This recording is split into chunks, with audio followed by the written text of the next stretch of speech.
Assalamualaikum warahmatullahi wabarakatuh. Bertemu lagi dengan Bu Puji ya di materi hari ini. Semoga kalian tetap semangat ya.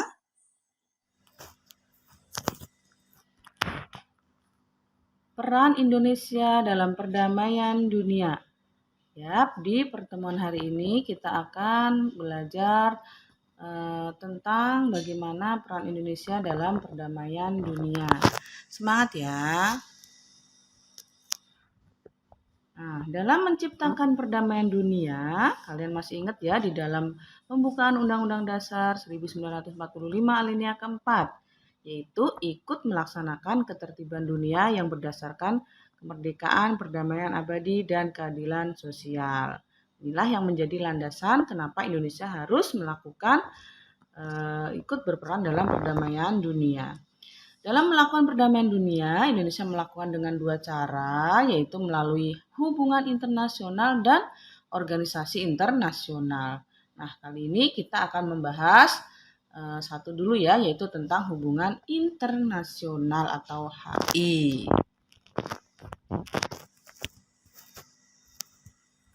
Apa sih itu hubungan internasional atau HI?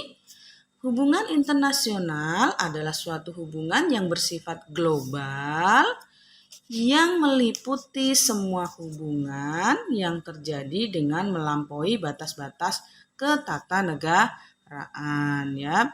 Jadi kalau kita atau suatu negara atau Indonesia lah ya sudah menjalin hubungan dengan negara lain, berarti harus taat terhadap aturan-aturan yang sudah dibuat dalam perjanjian internasional tersebut.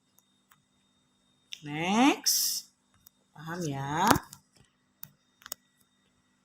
Nah, pengertian hubungan internasional itu sendiri oleh para ahli sering disamakan dengan pengertian atau sama dengan satu politik luar negeri, kemudian hubungan luar negeri dan juga politik internasional. Jadi artinya sama ya, pengertian HI itu sama dengan politik luar negeri, hubungan luar negeri, dan juga politik internasional.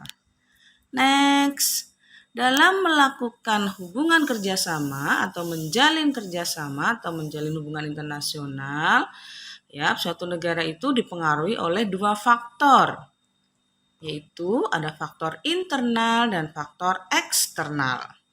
Faktor internal berarti berasal dari dalam ya, kalau eksternal berasal dari luar. Nah, lengkapnya pengertian faktor internal dan eksternal adalah faktor internal adalah adanya kekhawatiran terancamnya kelangsungan hidup ke depannya atau kesananya baik secara kudeta maupun intervensi dari negara lain.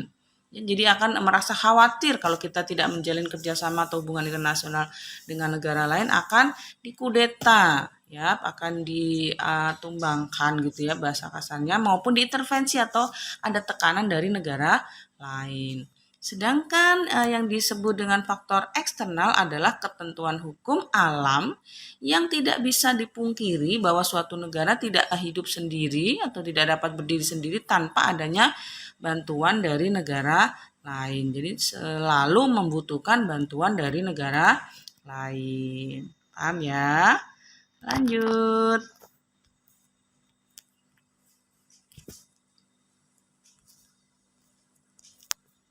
Nah, tujuan Indonesia itu sendiri dalam menjalin hubungan internasional itu ada beberapa. Satu diantaranya ada pembentukan negara yang demokratis. Ya, dengan Indonesia menjalin hubungan dengan beberapa negara, berarti itu adalah bentuk pelaksanaan demokrasi.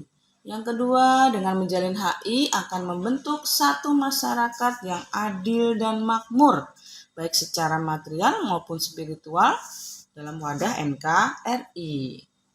Lalu yang ketiga akan membentuk persahabatan yang baik antara Indonesia dengan negara lain tentunya. Kemudian mempertahankan kemerdekaan bangsa Indonesia memperoleh barang-barang yang tidak bisa kita hasilkan sendiri, ya.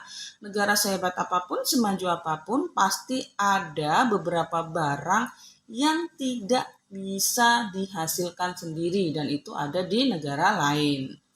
Kemudian tentunya meningkatkan perdamaian internasional, ya.